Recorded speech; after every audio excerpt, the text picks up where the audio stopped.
Jackson, I don't know what they want to eat. At what point in the race do mushers start figuring out who's doing what and sort of keeping track of each other and strategizing accordingly? Are we there yet? I don't think so. I think most everybody's trying to get to here and see what they have after the range, and then figure out what they have for a dog team and go from there. I mean, it's way too early. There's a lot of teams that are really close together right now, but it'll open up once we hit the river and certainly by the coast.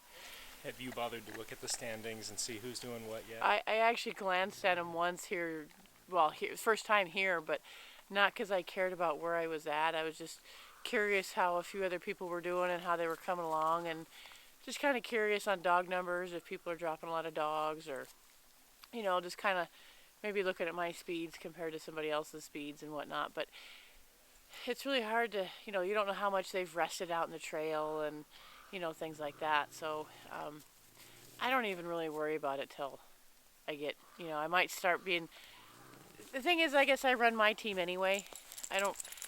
I'm going to run my team to know them as fast as I can. I really don't care what everybody else is doing. So I just stay with my own game plan. But probably around the river, or certainly by the coast, you'll start doing a lot more looking and who's around, and because it doesn't really matter who's around right now, because who I'm around now or who anybody's around right now will not be who we're around once we hit the coast. What have you learned about your own team so far this race? Well, that they're holding up better than I am.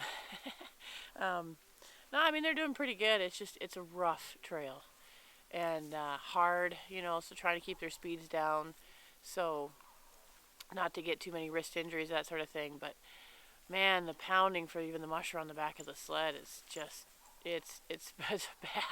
Have you been able to sleep since you got to Takotna yet? Oh yeah, no, I've gotten 8 hours of sleep already, so I mean, I feel pretty good that way. But man, when I'm sleeping, my hands and my legs are just pounding from hanging onto the sled, and just my feet and my ankles, and my wrists and hands, they just throb from all the pounding.